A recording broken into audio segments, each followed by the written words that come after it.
Barcelona. Late evening.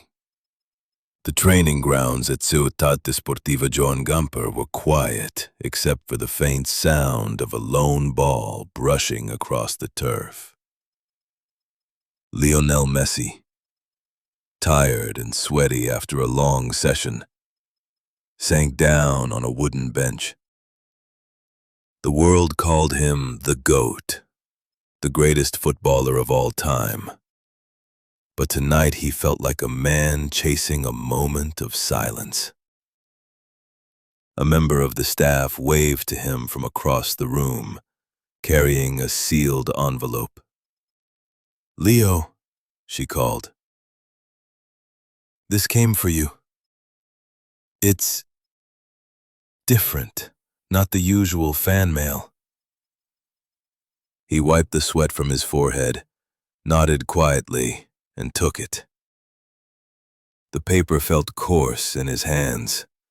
No emblem, no official stamp, just a name scrawled in bold script across the top. To Lionel Messi, from Ibrahim Traoré, President of Burkina Faso.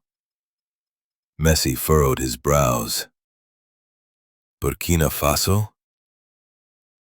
The landlocked country in West Africa hadn't crossed his thoughts in years, except perhaps in a documentary he'd watched long ago. Yet here he was, holding a piece of paper that felt heavier than any World Cup medal. He sank into the bench and unfolded the letter slowly. Dear Lionel Messi, I am not writing to you as a president. I am writing to you as a boy. A boy who once watched a grainy television set in a tiny room and felt the sting of poverty every night. A boy who felt unseen, unheard, forgotten. Then one day, through a crackling screen, I watched a boy named Messi dance with a football.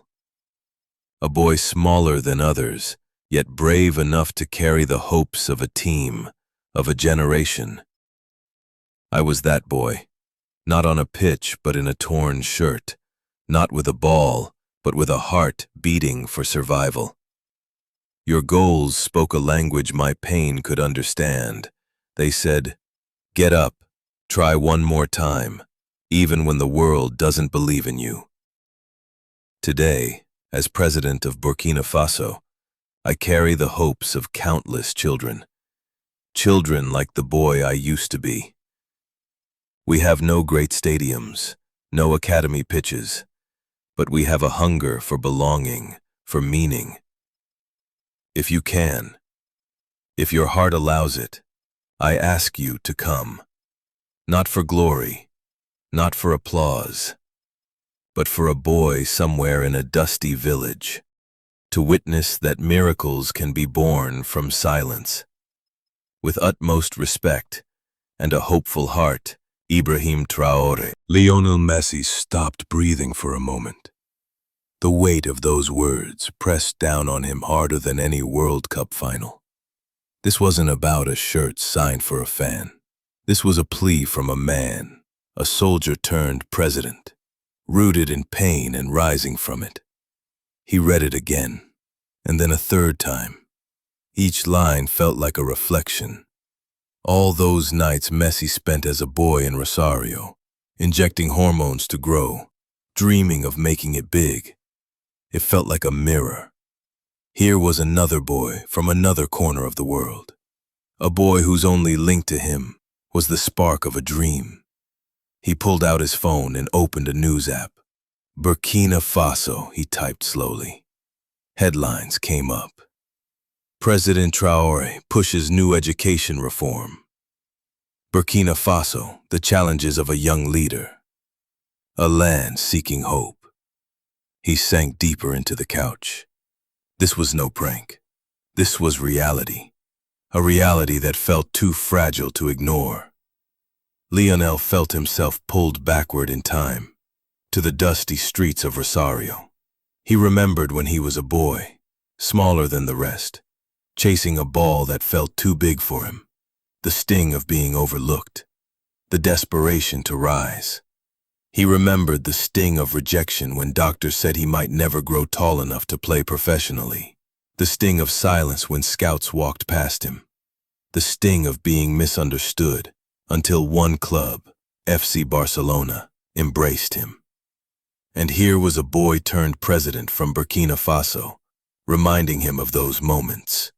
A boy who had found strength in seeing Lionel dance across a screen. Lionel pulled out a piece of paper and pen. Not a phone, not an email. Somehow this felt too sacred for digital words. As he started to write, he felt an ache rise in his chest. Dear President Traore, I don't know how to thank you for this letter. You called yourself a boy, but you're a man leading a nation. Yet your words have made me remember that boy inside myself. If a boy from Burkina Faso can find strength in a boy from Rosario, then we have already crossed borders we can't draw on any map. Yes, Mr. President, I will come.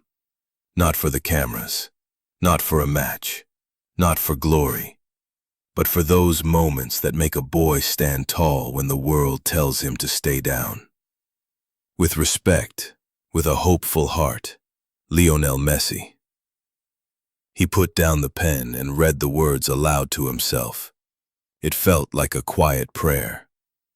Suddenly, a chapter he hadn't yet lived felt as real as every match he'd ever played. The staff wondered why Messi was still sitting in the locker room long after training. When one finally came to ask, he waved him away and smiled faintly. Estoy bien, he said quietly. I'm okay. But he was more than okay. In that moment, surrounded by silence, bathed in the glow of a lone lamp, he felt called. Not by a coach, not by a club, but by a boy he had never met, in a land he had never been. Messi rose, folded the letter from President Traoré, and placed it close to his heart. He felt the sting of the paper, the sting of belonging. The boy from Rosario was going to Burkina Faso, not for a match, not for an award, not for a headline, but for a boy, for a president, for a dream that refused to die. The sun beat down on the dusty streets of Ouagadougou like a hammer. A boy with worn sandals and torn shorts kicked a tattered ball down a narrow lane. The ball was stitched together with twine, its surface scarred from countless games. The boy was thin, but determined, and every kick felt like an act of defiance, a statement that he refused to be defeated. That boy was Ibrahim Traoré. He was 10 when he first watched Messi play. The television was a relic, balanced precariously on a stack of old books, and the screen was a swirl of gray and black and faint color. Yet for Ibrahim, it felt like peering into another universe. He watched a boy from Argentina, smaller than the rest, glide across the pitch like water finding its path. The boy with the number 10 shirt would dribble between giants, making a space where none existed. The boy refused to be intimidated. He refused to disappear. Ibrahim felt a lump in his throat every time Messi got the ball. Not because he understood the language of the commentators, not because he knew the names of the clubs, but because he felt the beating heart of a boy fighting for belonging. For Ibrahim, the sound of Messi's shoes brushing the ball became a drum that announced a truth. If this boy can rise, so can I. A young soul, a fractured world. Ibrahim came from a place where survival came first. School was a luxury, and some nights, a plate of rice felt like a gift from the gods. The streets spoke of heartbreak, friends lost too soon, families torn apart by conflict. Yet every evening, when that old television came to life, a boy called Messi brought a moment of belonging. Ibrahim would run down the dusty alleyways after every match, replaying Messi's moves in the twilight. The sound of the ball slapping the earth became a mantra. Try. Get up. Try again. He watched as Messi refused to fall when kicked down, refused to be bullied when towered over, refused to accept defeat when the scoreboard said otherwise. It was more than a lesson in football. It was a lesson in life, and it shaped Ibrahim Traoré into the man he would become. Meanwhile, a boy called Lionel felt much the same. In the quiet streets of Rosario, long before stadiums and statues, he felt like an underdog. Too small, too shy, too sick. He remembered the sting of rejection when a doctor said he wouldn't grow tall enough to compete. The sting of seeing other boys walk away from him because he was too fragile for their games. The sting of knowing he was different. Then came football. A boy who felt small discovered a world where size didn't matter, where heart spoke louder than doubt. A boy found belonging in the thud of a ball and the silence of a pitch. That boy was Messi. Two boys grew in different worlds, separated by oceans and borders, yet their stories weren't apart. They were threads in the same fabric. Both refused to accept that circumstance defined worth. Both refused to give up. In Burkina Faso, Ibrahim used Messi's example to rise, to rally friends when despair threatened to swallow them whole, to stand tall when cruelty pressed down, to lead when others faltered. In Rosario, Messi used the ball to forget pain, to rise above doubt, to carry the whispers of belonging, to lead when others faltered. Two boys, two worlds, one flame. That flame was why Ibrahim had taken a chance to write the letter, not as a president, not as a politician, but as a boy. A boy who had felt invisible until a boy named Lionel gave him a glimpse of immortality.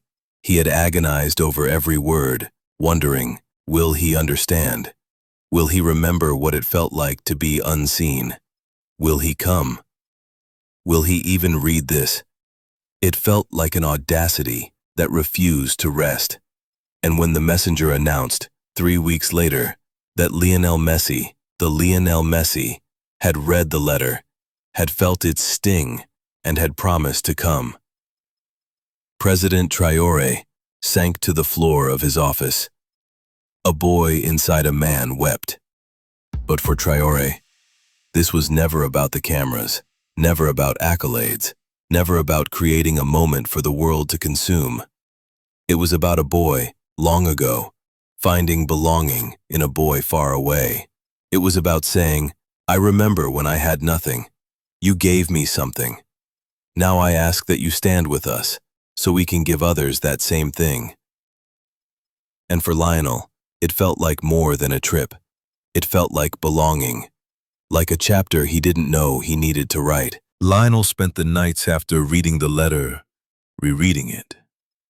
Not because he didn't understand it, but because every word felt like it was aimed not at the athlete, but at the boy he used to be. He remembered the sting of silence when no one came for him, the sting of belonging nowhere, the sting of doubting that a boy like him could matter.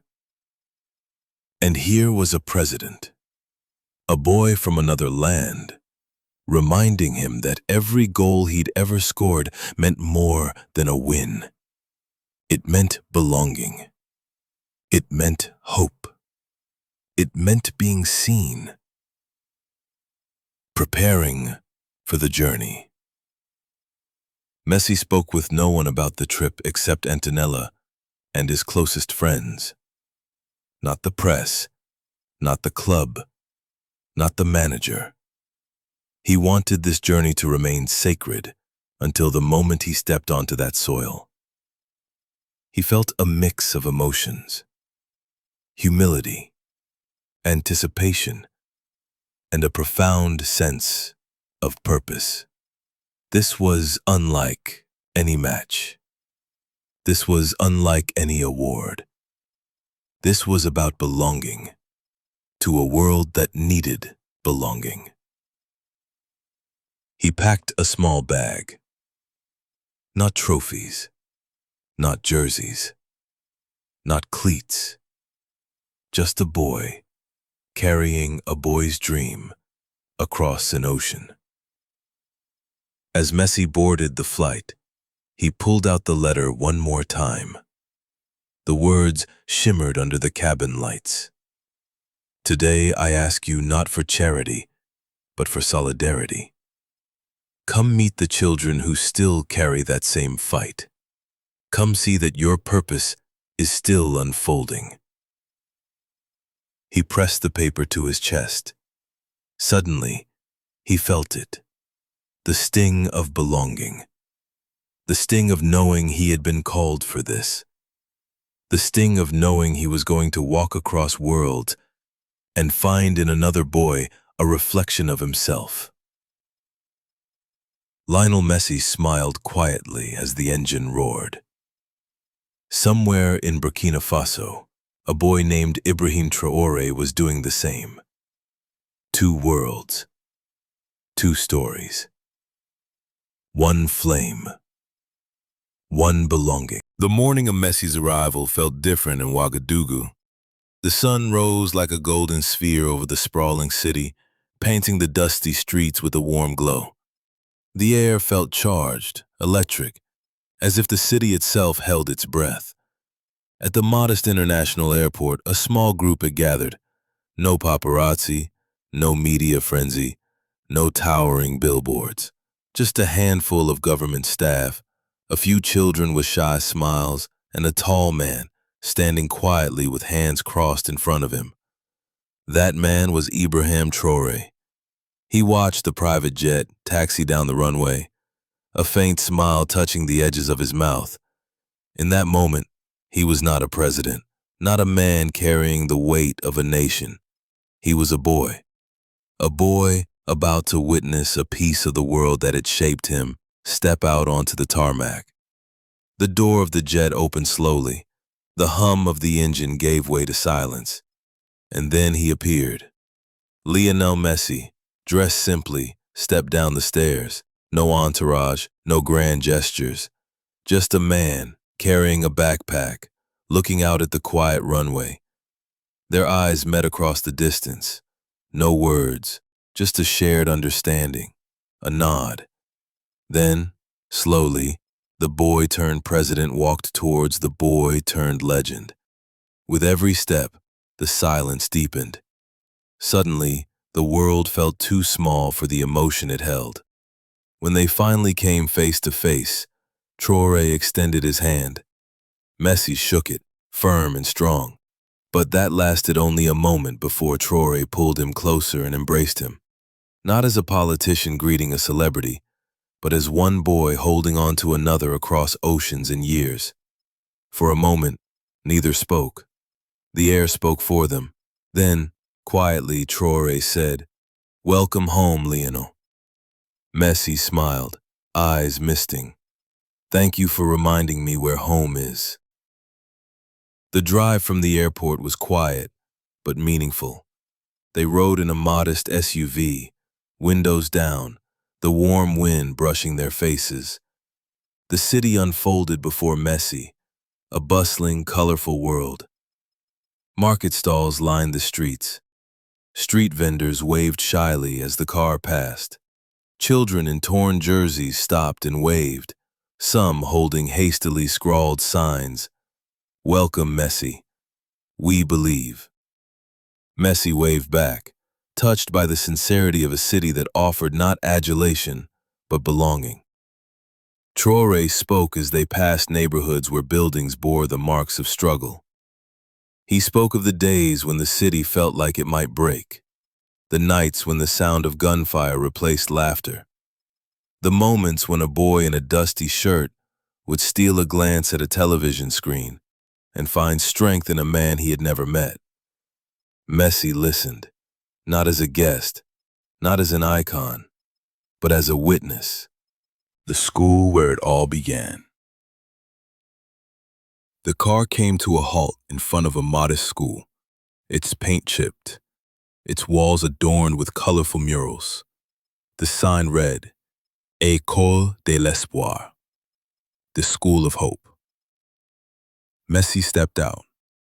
Traore walked beside him, hand resting gently on his shoulder.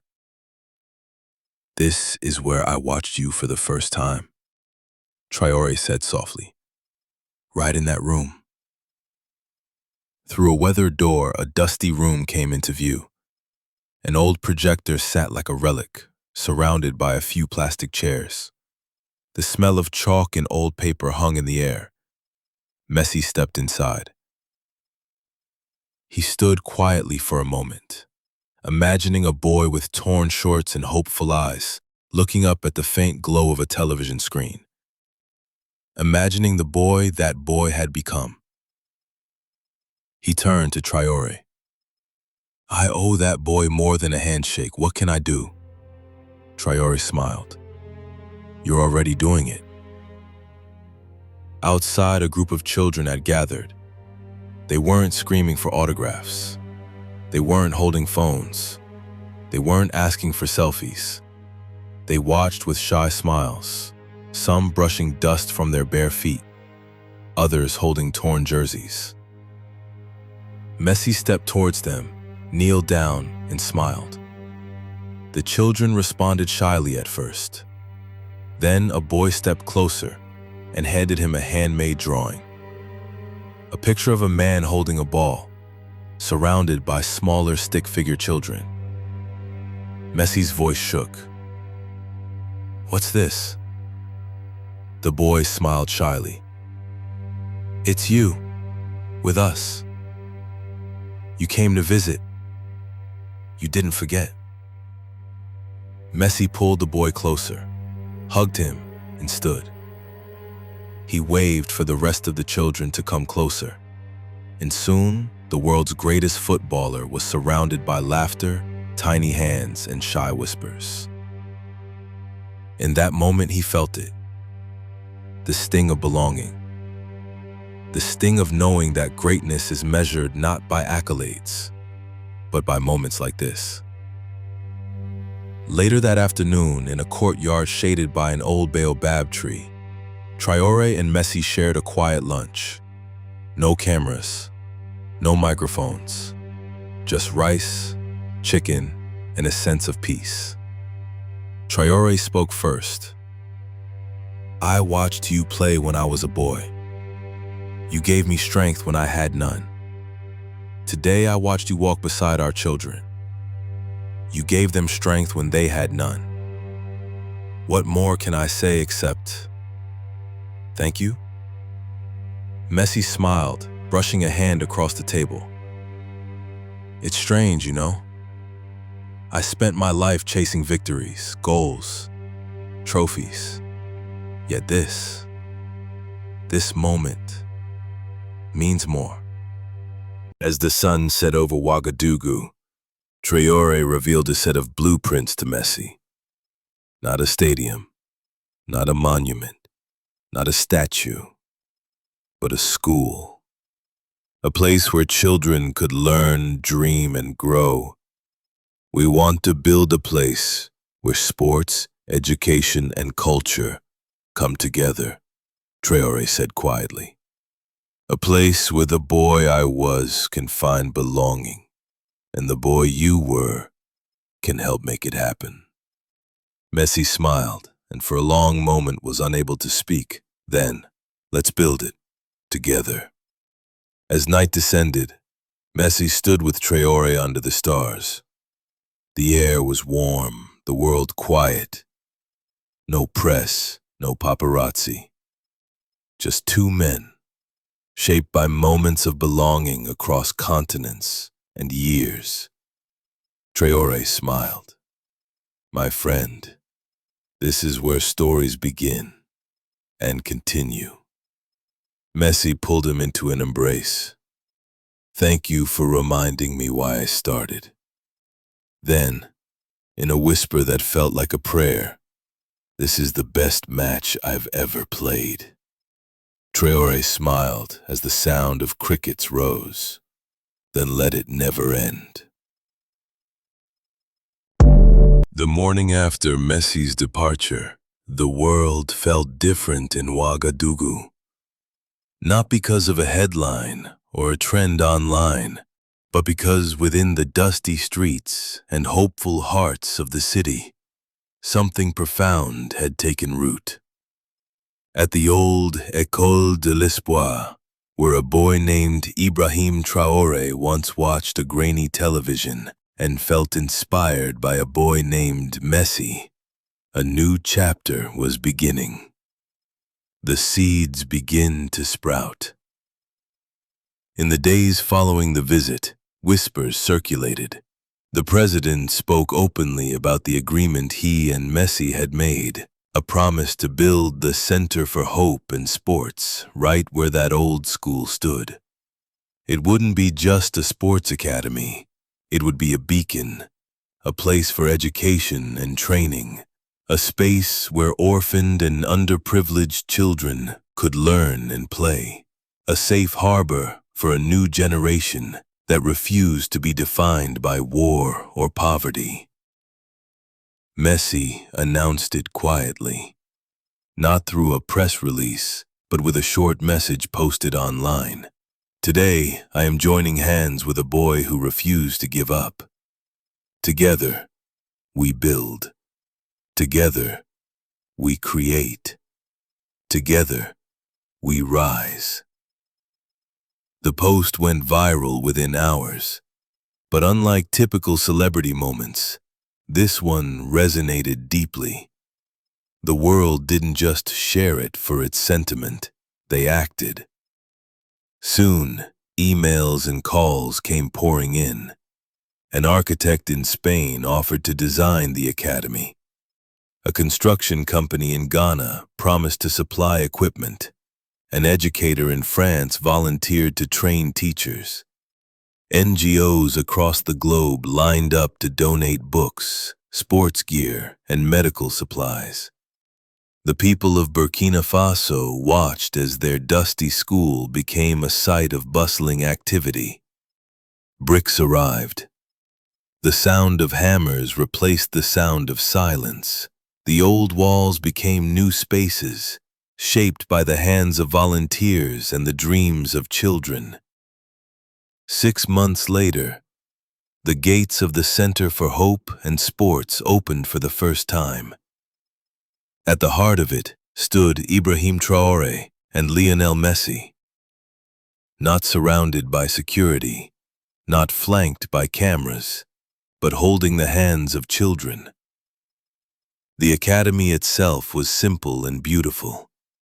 A school with open classrooms, a sports field where barefoot boys and girls learned to run and laugh, a library with books in multiple languages, donated by people across the world. And most of all, it was a space where every child felt seen. That afternoon, Messi pulled on a worn shirt, smiled, and waved at a group of children. They giggled shyly, tossing a dusty ball towards him. The boy who had given him the drawing of belonging stood near the goalpost. Messi winked, tapped the ball, and passed it to the boy. The boy stopped it with a shy smile. Then, looking up at the man he called a hero, he kicked it back. For Messi, in that moment, a lifetime of accolades and victories came down to one thing: a boy and a ball. A moment that said, You matter. The sound of laughter and cheering rose above the academy. It rose above the city. It rose above the borders that divided nations. It rose until it felt like the world itself was singing. That evening, under the stars, Traoré and Messi sat quietly. Between them was a folded piece of paper, the same letter that had started it all. Dear Lionel Messi, I am not writing to you as a politician. I am writing to you as a son, a boy who once watched a grainy television and felt hopeful because of you. Messi smiled as Traoré read aloud the words he had written so long ago. The sound of crickets framed the silence. Then Messi pulled out a pen, flipped the paper, and began to write. Dear President Traoré, I came to Burkina Faso as a guest, but I leave as a brother. You gave a boy strength long ago, and now, together, we give strength to others. Let this academy be a reminder that every child can rise, and every heart can be a beacon. With gratitude, Leo. He signed it and handed it to Traoré, who smiled, holding it tight. Days became weeks. Weeks became months. The academy thrived. Its classrooms swelled with eager students. Its fields echoed with laughter. Its walls became a canvas upon which countless stories were painted. More nations watched. More leaders came. What started as one boy's quiet letter became an international symbol for belonging, resilience, and unity. In time, similar centers were built across Burkina Faso and beyond. A global campaign, a letter for hope, was launched, connecting mentors with underserved communities. The academy inspired documentaries, books, and even a global initiative backed by UNICEF. Messi and Traoré remained friends, not friends for cameras or politics, but friends for life. They exchanged messages. They visited when no one was looking. They watched quietly as generations of children learned, grew, and shaped their own stories of belonging. Years later, long after the first academy had opened its gates, an aging Messi returned to Ouagadougou. The academy had grown into a sprawling campus. Its classrooms brimmed with students. Its fields birthed champions. Its walls spoke of belonging in every language imaginable. At the gate stood a statue, not of Messi, not of Traoré, but of a boy holding a ball, looking out at the world with hopeful eyes. A plaque read, "For every child who felt unseen, this is your place. You matter. You belong." Messi stood quietly, brushing a hand across the plaque. He felt a hand rest on his shoulder. It was Traoré. They didn't speak. They didn't need to. They watched as a new generation stepped onto the field, not as strangers, not as statistics, not as outsiders, but as children, belonging to a world that refused to forget them. That night, under a canopy of stars, Messi whispered, "This was the best goal I ever scored." Traoré smiled, "And this was the best match I ever witnessed." As the sound of laughter floated from the academy, carried by the warm winds of Burkina Faso, the world felt smaller. Not smaller in geography or borders, but smaller in separation. Because belonging had won, hope had triumphed. A boy had become a president. A boy had become a champion. And together, with a single letter and a simple visit, they had built a bridge that would carry generations towards belonging.